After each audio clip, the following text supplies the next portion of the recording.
Today on Something You Should Know, just how hot does your car's dashboard get on a hot sunny day? Then, the science of how we learn. For instance, is cramming for an exam better than studying a little over several days? If you do not care about remembering this content after the exam, you're actually better off cramming. That said, if you want to remember content beyond the test, then cramming is terrible. Also, when you're angry, is it really good advice to count to 10 to calm down? And how to stop arguing in relationships by asking for what you want up front.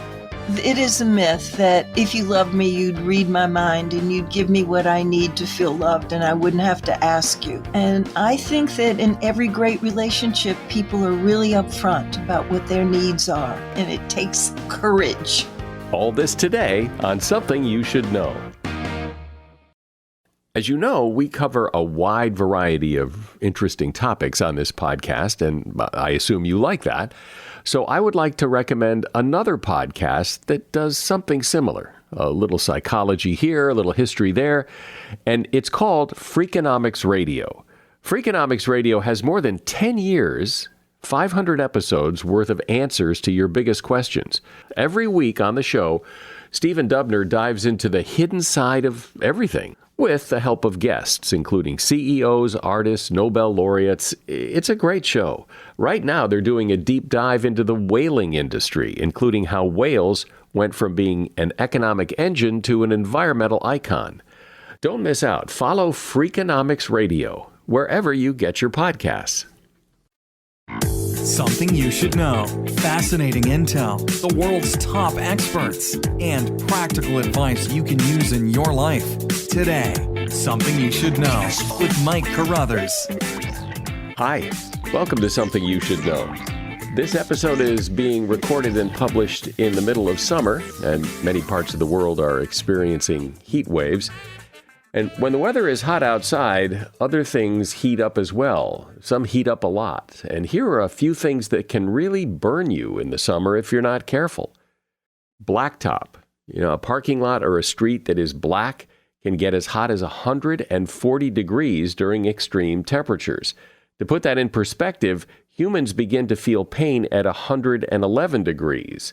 At 118 degrees, you can experience first-degree burns.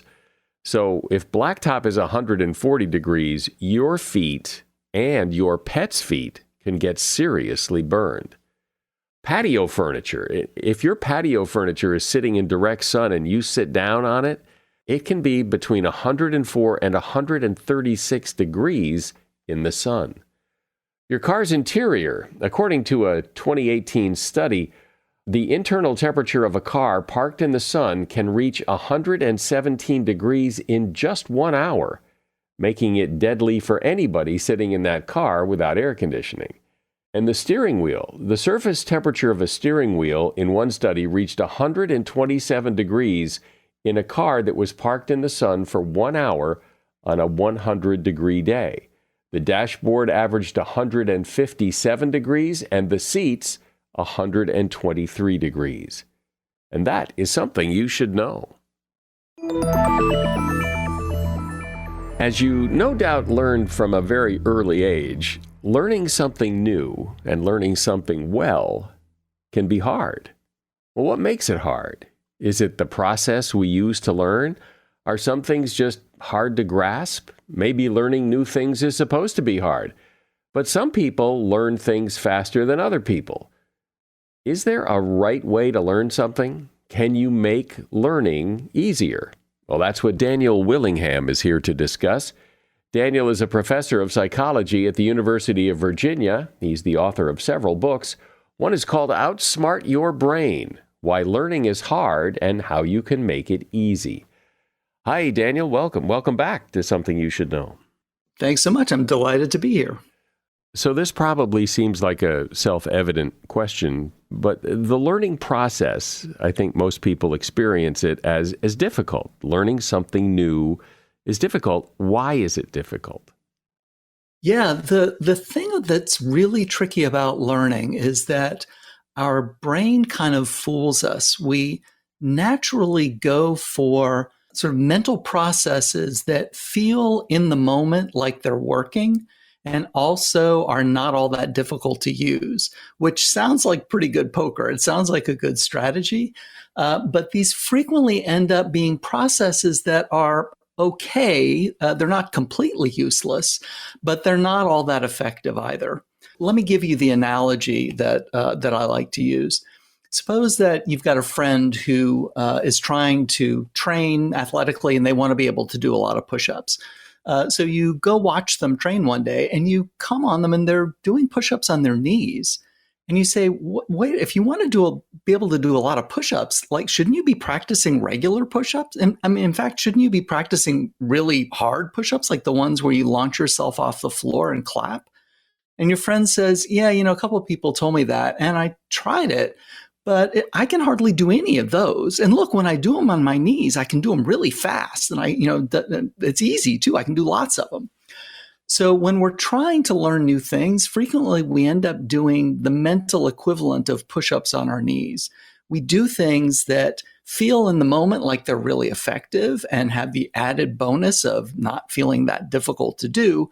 And again, it's not completely useless to do push-ups on your knees, but in the long run, it's not the most efficient way for you to practice. And so give me examples of push-up on your knees for learning. I think one of the most common is when people are trying to commit something to memory, they'll read it again and again. This is very common in students, but adults do this as well. And reading over something is not very effective. The reason it's not very effective is there's a difference between something being easy to recognize, something feeling familiar, and the type of knowing that allows you to actually use the information, talk about it. So let me elaborate on that just a little bit. Psychologists use the term familiarity very much the way it's used in everyday conversation. When we say somebody looks familiar who we run into on the street, we mean, I know that I've encountered them before, but I don't have any more information about them. So familiarity, that judgment is made very, very quickly by the brain. And determining that you have even more information about the person might take longer, right? So that sounds more complicated than it really is. We've all had this experience. You see someone on the street and you say like, oh gosh, I know that person. Now let me think, how do I know them? And you start saying, do I know them from work? Do I frequently see them at a store I go to? So essentially you're sort of trying to generate memory cues for yourself to see whether you can get more information. And sometimes that works.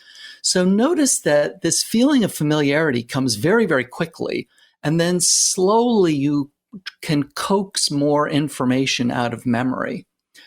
So we're used to the idea that when something is highly familiar, probably you're going to be able to get more information about it. But that doesn't always happen. And when you read over something again and again, what you're doing is definitely boosting familiarity, but you may not be doing the type of memory. In fact, you're probably not doing the type of mental exercise that's really good for this other type of memory, where you have more information besides, I know I've seen this before. So my experience is that learning is a lot easier if you like what you're learning versus learning, particularly in school, some subject that you just don't like. I mean, it's night and day, it seems. Liking something is being interested in something is prompting you to think about it more deeply. And it's the meaningfulness that's leading to the good memory. So, for example, we've also all had the experience of someone asking you to watch, say, a documentary about making guitars or about type fonts or something that you're just like, I have no interest in this at all. But your friend kind of forces you into it and you find yourself completely fascinated. And when that happens, you are definitely going to remember it more closely. And that's because you are paying attention, you're thinking about meaning, the information is sort of organized and you're connecting it to other things that you already know. That kind of thing is really good for memory. What about, when you're learning something and you're having trouble with it, then you start to worry about the having trouble, and it makes the learning harder because you're freaking out. You're getting all worked up and anxious about the fact that you're not learning this right. Absolutely. I mean, Mike, there are actually two ways that this can happen. You're feeling anxious, as you said, freaking out. And we know anxiety can't be good for memory. One of the things that anxiety is going to do is you can't really think very carefully about what it is you're trying to learn, because you're sort of in mental overload thinking about how terribly this is going. And the fact that, maybe it's math, for example. I'm never able to do math, and this is going to be terrible, and I'm going to fail this course, and then I won't be able to get my degree. And you have these cascading thoughts associated with anxiety, and there's just no space for the math because you're just completely occupied with those anxious thoughts. The second thing that can happen is you become obsessed with your self-image. You're thinking about yourself as a learner and the way you interpret your experience. So if I think of myself as someone who's usually pretty successful suppose I'm, at the office and I'm trying, there's some new computer system we're using. And I'm told, we all have to use this, can't use the old one anymore. You have to learn this new one. And I think of myself as someone who's usually pretty good with tech things. Then when things go wrong and I make a few mistakes with this new technology, I'm not very bothered by it. I'm going to persist. I'm going to think like, I have a history of success with these sorts of problems. So, if I hang in there, I'll get the hang of it. I'll figure it out. In contrast, if I think of myself as someone who's not very good with technology, then I interpret setbacks very differently. Then I think, yep, see, here we go again. This is what always happens to me when there's some technology thing that I'm supposed to learn. I just can't do it. And then I'm very quick to want to give up and try and find some other way to deal with this problem besides overcoming it and learning it. So it's like a self-fulfilling prophecy. If you believe you're not good at learning technology, you're not going to learn technology very well because you believe you can't. I think that's right. Yeah, this persistence in particular, persistence in the face of setback is, I think, a really big part of this. In all kinds of learning, right? I mean, it's hard. When it's hard, the tendency is to want to give up, and which is the opposite of what you probably should be doing.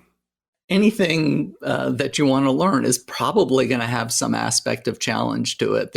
Things are going to go wrong, and you just have to be ready for it and tell yourself that you're going to stick with it nevertheless and keep going. We're talking about the learning process. My guest is Daniel Willingham. He's a professor of psychology at the University of Virginia and author of the book Outsmart Your Brain: Why Learning is Hard and How You Can Make It Easy. For someone like me who's had to hire people over the years, it almost seems archaic to hire people the old-fashioned way of posting a job on some job board hoping the right person happens to see it. Not when there's Indeed. If you need to hire, you need Indeed. You see, Indeed is the hiring platform where you can attract, interview, and hire all in one place. Now, that's going to save you tons of time. But more importantly, it's going to get you the very best candidates for your job. Now, Indeed has this thing called Instant Match. With Instant Match, over 80% of employers get quality candidates whose resumes on Indeed match their job description the very moment they sponsor a job, according to Indeed Data US. I love that because, boom, right away, your job opening is being seen by really qualified people. And even better, Indeed's the only job site where you only pay for applications that meet your must-have requirements. So come on, join the 3 million businesses worldwide that use Indeed to hire great talent fast. Start hiring now with a $75 sponsored job credit to upgrade your job post at Indeed.com/something. This offer is good for a limited time. Go ahead and claim your $75 credit now at Indeed.com/something. Indeed.com/something. Terms and conditions apply. Need to hire? You need Indeed. When you run a business, you have a lot of decisions to make, and you'll make better decisions if you have the right information. So if you do run a business, take a listen, because NetSuite by Oracle has a great offer. For the first time in NetSuite's 25 years as the #1 cloud financial system, you can defer payments of a full NetSuite implementation for 6 months. No payment, no interest for 6 months, and you can take advantage of this special financing offer right now, today. With NetSuite, you get everything you need in real time, all in one place, to reduce manual processes and boost efficiency, build forecasts, and increase productivity across every department of your business. And that gives you a real competitive advantage. I mean, today especially, you have to stay ahead of the game. As a business owner myself, I know how important information is. I like to see the reports, get the details. You get all that with NetSuite and so much more. As I said, they're the #1 cloud financial system. More than 36,000 companies have already upgraded to NetSuite. So why not your business? If you've been sizing NetSuite up to make the switch, then you know this deal's unprecedented. No interest, no payments. Take advantage of this special financing offer at netsuite.com/SYSK. netsuite.com/SYSK to get the visibility and control you need to weather any storm. netsuite.com/SYSK. So, Daniel, what do you say to people? And everybody says this when they're in school is, I'll never use this again. And like when I try to help my son with his homework, this is stuff I probably learned, but I don't remember it anymore. So what was the point other than to, get through school? But we seem to learn a lot of things we really don't need, but there must be another reason. Yeah, I think there are a few reasons. The first is that the more of this sticks with you than you probably realize. So one thing that might stick with you is very general approaches to problems. So in mathematics, for example, you may not remember how to solve particular types of equations, but there may be very high level ways of thinking about problems, constructing problems.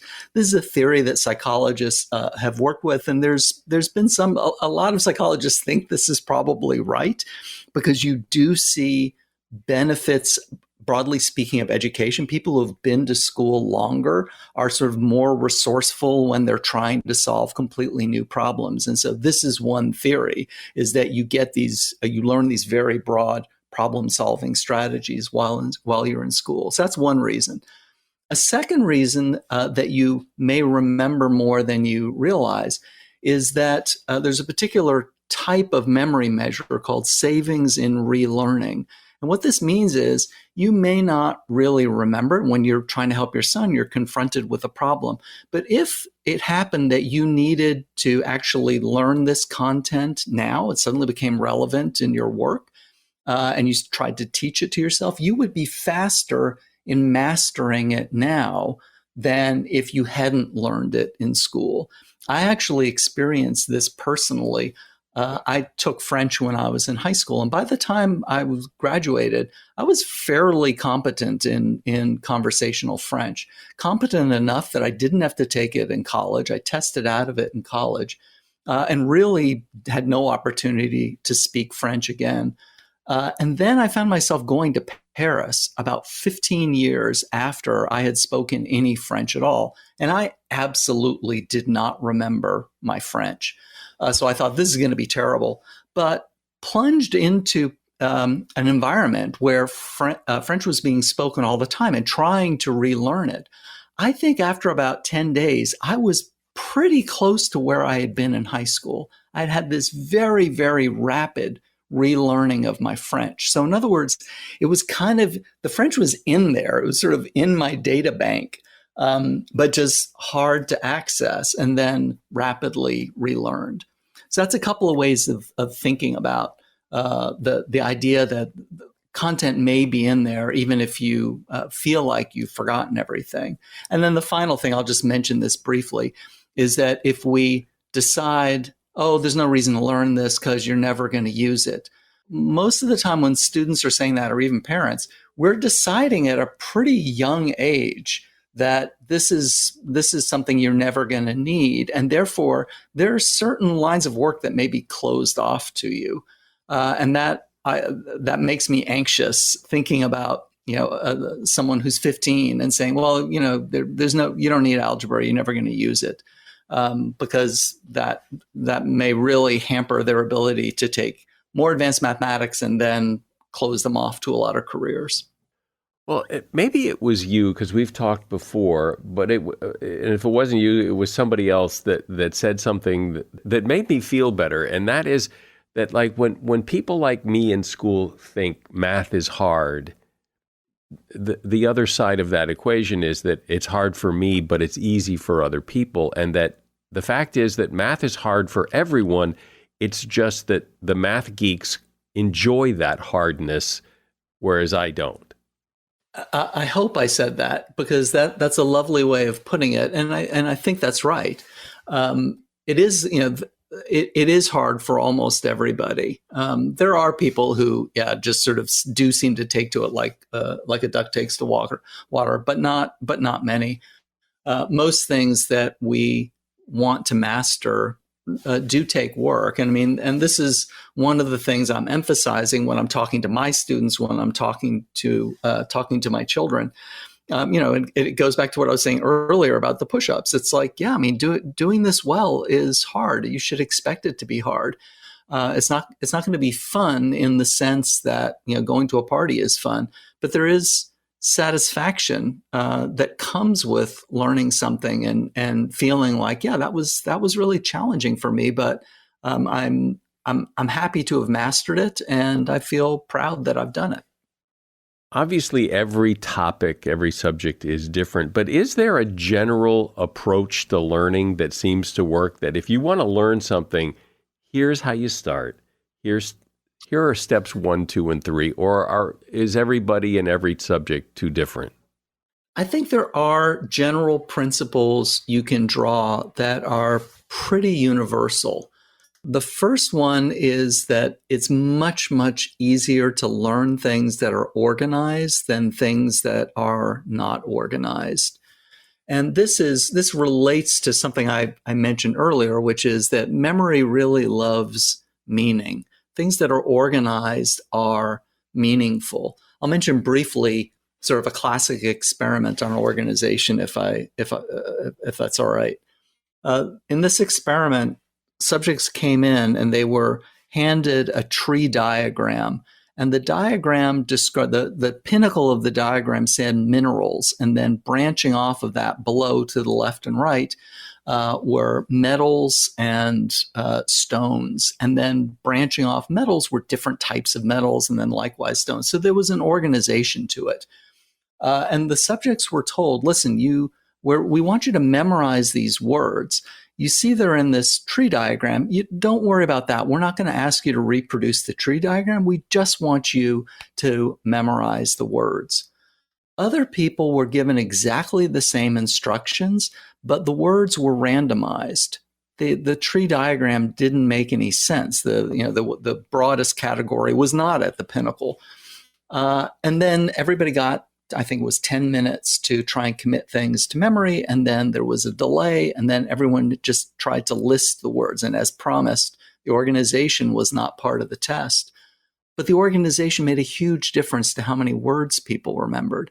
It was like 65% versus 19% memory of the words. And it shows how enormously important organizing things, making them meaningful is going to be. So that's probably there are others, but I think that's probably the most important principle you can point to. One thing you hear students particularly talk about this is when you're trying to learn something, or when you're studying for a test, which means you're trying to learn something, is it better to cram the night before, or is it better to, study for an hour one night and then the next night and the next night leading up to the test? And, there's arguments on both sides. What do you say? Students cram, and cramming does, from a certain perspective, work. If you suppose you're going to study 5 hours for an exam, are you better off studying all of those 5 hours the night before the exam, in other words, cramming, or are you better off studying 1 hour for each of the 5 nights before the exam? The answer is, if you do not care about remembering this content after the exam, you're actually better off cramming. You're certainly no worse off, and you're probably a little bit better off. So this is very unfortunate for teachers like me, because it leads to students' perception that cramming is really effective, and they're not completely wrong. That said, if you want to remember content beyond the test, then cramming is terrible, because your memory really will nosedive right after the test. And there's lots of experimental evidence that this really happens. You're much, much better off, if you're trying to remember for the long term, to distribute your time several days before the test. And of course, students tend to be interested in just the test, which is why cramming is so popular. Well, I find this really helpful in understanding how we learn things, how to make things easier to learn, and the whole learning process. Daniel Willingham has been my guest. He is a professor of psychology at the University of Virginia. The name of his book is Outsmart Your Brain: Why Learning is Hard and How You Can Make It Easy.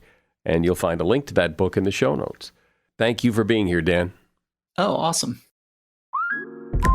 Between the kids being home and hosting, everything in our house gets used up in summer. With Instacart, I can save money by stocking up on all my favorite summer brands. I save time by getting everything delivered in as fast as an hour. And I save myself a sink full of dirty dishes by stocking up on paper plates for the annual summer cookout. Save more on summer essentials. Spend more time enjoying summer. Add summer to cart. Download the app to get free delivery on your first 3 orders. Offer valid for a limited time. Minimum $10 per order. Additional terms apply.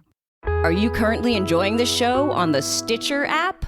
Then you need to know Stitcher is going away on August 29th. Yep, going away, as in kaput, gone, dead. Rest in peace, Stitcher, and thanks for 15 years of service to the podcast community. So switch to another podcast app and follow this show there. Apple, Spotify, or wherever you listen.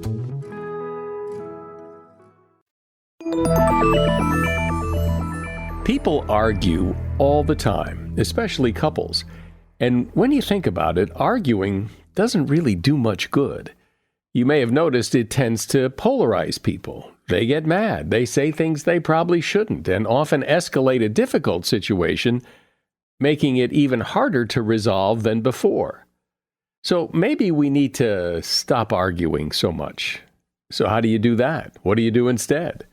That's what Linda Bloom is here to reveal. Linda and her husband Charlie Bloom have been psychotherapists, seminar leaders, and marriage counselors for quite a while, and they've authored several books. The latest is called An End to Arguing: 101 Valuable Lessons for All Relationships. Hi, Linda. Welcome to Something You Should Know. I'm delighted to be with you, Mike. Thanks for inviting me. Sure. So what makes an argument, and why is it so bad? Well, an argument is different from having an impassioned discussion, because when you go over that very crucial line to trying to coerce somebody to think differently about the subject or to behave differently, you've already grabbed some ground, and it's really not respectful. I'm all about people being honest and forthcoming and having their opinions and their attitudes and their viewpoints, and even with intensity and, determination about the way they express themselves, but to be cognizant of where that line is, where it goes over to being coercive of the other person, because that's where the damage to the relationship takes place. So yes, people need to be honest and open and forthcoming with each other, but be careful not to be a bully about trying to put your views on others. So where's that line? Well, everybody has to be careful to see, because it's different for different people. It's a felt sense. You watch their body language. You watch their facial expression. You watch if they tense up. And if you're treading a little too close, then you need to back off and modulate your tone and be a little bit more congenial about the way you're expressing yourself. So very often in arguments and conversations where there's conflict, people feel the need to get it off their chest. I just need you to hear what I have to say and is that a good thing to vent your feelings, or is that best not done? No, I think it's important for people to express themselves. And I think there's a lot of people who are conflict phobic who sit on their opinions, on their feelings, on their needs, and they are not forthcoming nearly enough. I call it going on the record. And I think it's really important with all the people who we want to have a close and trusting rapport, to have an agreement with them that if we have strong feelings about something, that we have agreement in place that we can express it. I think that's what great relationships are made of. So put a real life example to that advice. What would it look like if, say, Bob and Betty are having a discussion? Okay, so Betty wants more cuddling and she wants more eye contact. And to feel safe and secure in the relationship with Bob, she wants to feel loved. And she wants to feel loved in the way that is soul nourishing to her. Bob might think that because he's got a good, stable job and he brings a lot of money home and, he helps with the kids and the housework, that's enough. But Betty, she may need to hear, I love you, Betty. You're beautiful, Betty. Why don't we just cuddle for a little while? And when Betty doesn't get that need met, she's going to eventually be irritable and not be a happy camper with Bob. It's his enlightened self-interest that he asks Betty, are your needs getting met? Are you feeling the love that I feel in my heart for you? And when Betty says, I really need more kisses, I want you to kiss me goodnight every night, that would be a clear example of Betty being courageous to ask for what she wants, being vulnerable and expressing a deep need that she has to feel safe and secure in Bob's love. Because without her feedback, Bob doesn't know. He may be going along blissfully thinking that she's as happy as he is in the relationship, and she may be withering on the vine. And yet so many people think that if you have to ask for love, then there's something wrong, that the other person should just know, it should just happen, it should just be. And if I have to ask you to cuddle me, well, then it's like the magic's gone. Well, it's a romantic myth. And you don't have to be in your teens or your early 20s to go at effect of the romantic myths. And, it is a myth that if you loved me, you'd read my mind and you'd give me what I need to feel loved and I wouldn't have to ask you.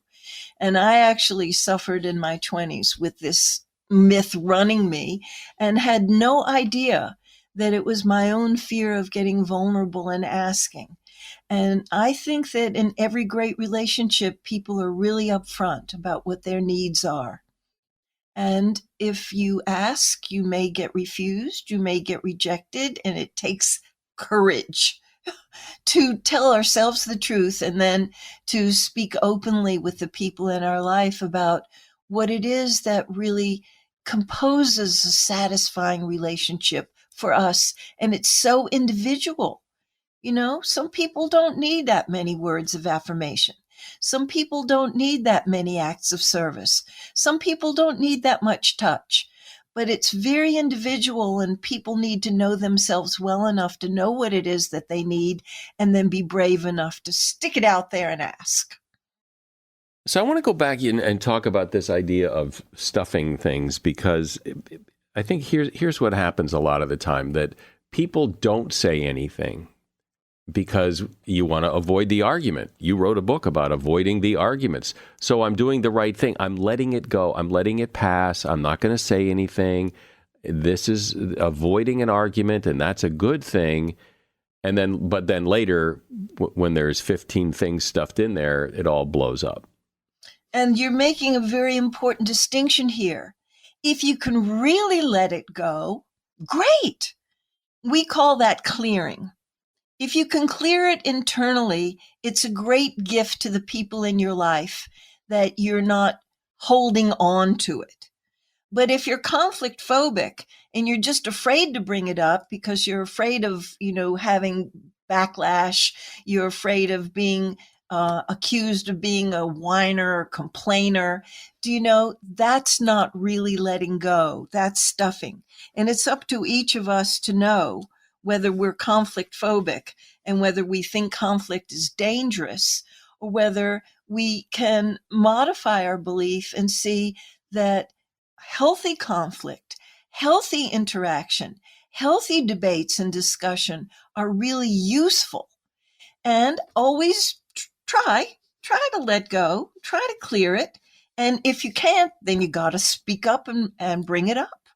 You say that you shouldn't pick your battles, but that's been a pretty common advice, to pick your battles. Not everything is worth a discussion, and which is kind of what you're talking about. Some things you can let go, but as you're saying, but only if you can really let it go.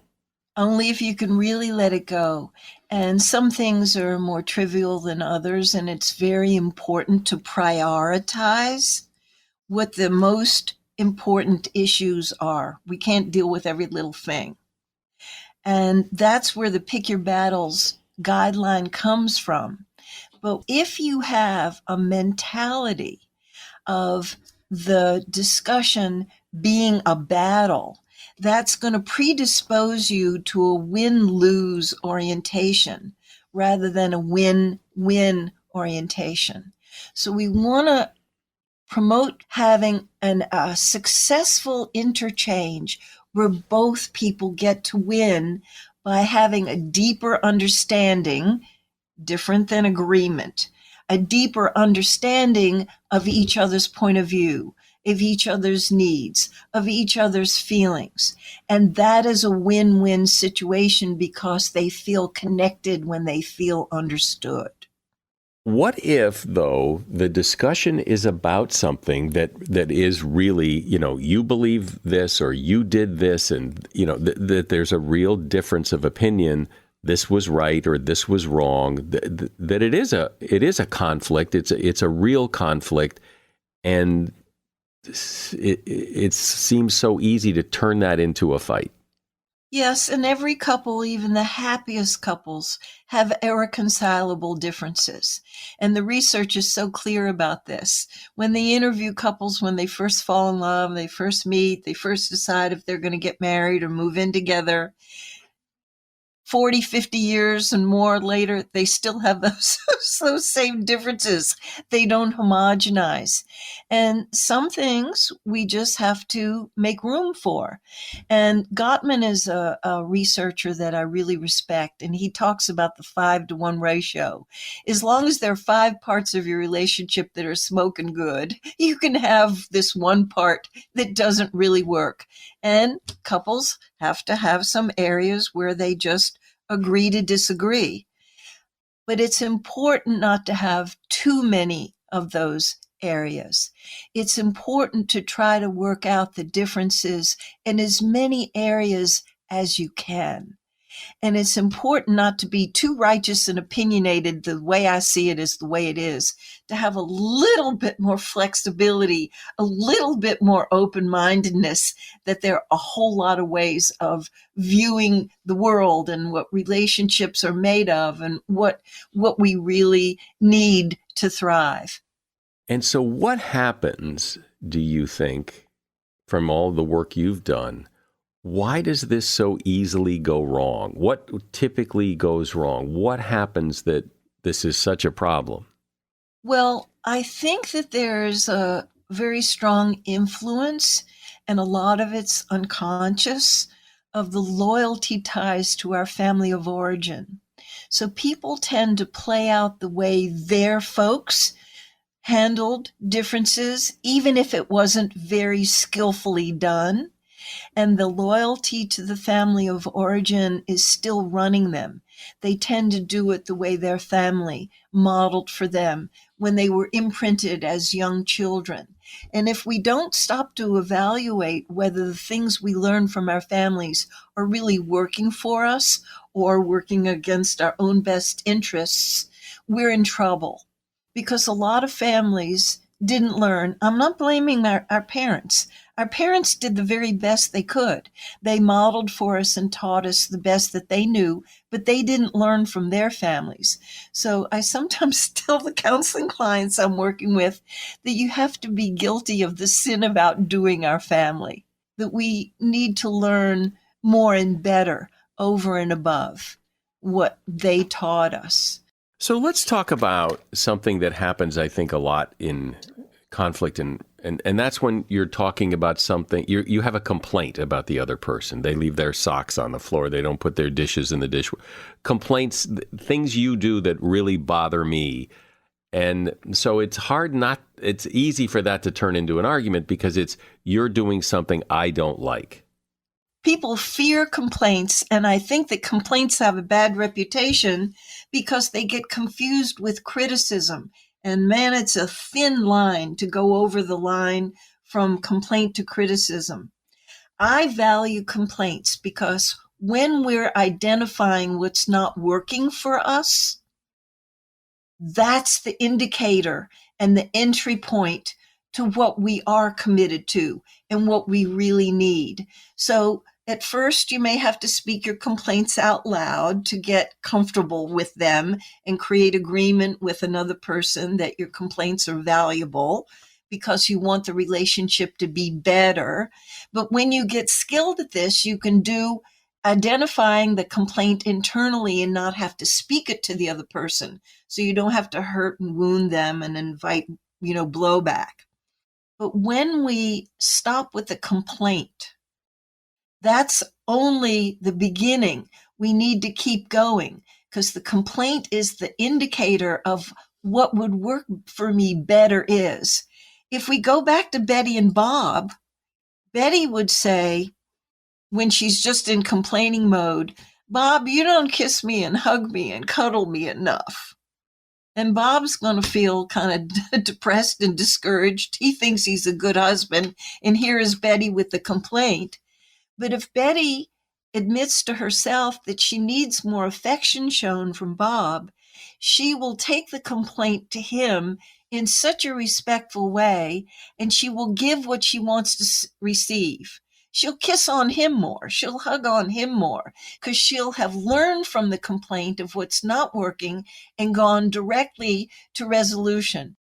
Well, what about something that's more like, you leave your clothes on the floor and that drives me crazy, and then the other person says, well, that's just what I do. It's really hard for me not to do that. So suck it up and learn to live with it, because it's going to be, you're going to be disappointed if you think I'm going to clean my clothes up, because that's just not what I do. If it's absolute, I think that that's disrespectful, not to show caring of the person who is daring to get vulnerable and tell you what's unhappy. But I heard in the little scenario that there was a little bit of room.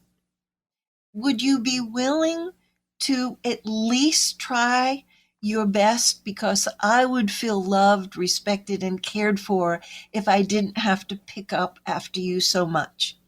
I'll pick up after you some as showing my care of you to relieve you of that responsibility. I hope that you will meet me with trying to at least, I don't mean you have to pick up every single thing, but if you would pick up more, it would mean a lot to me. It would strengthen our relationship.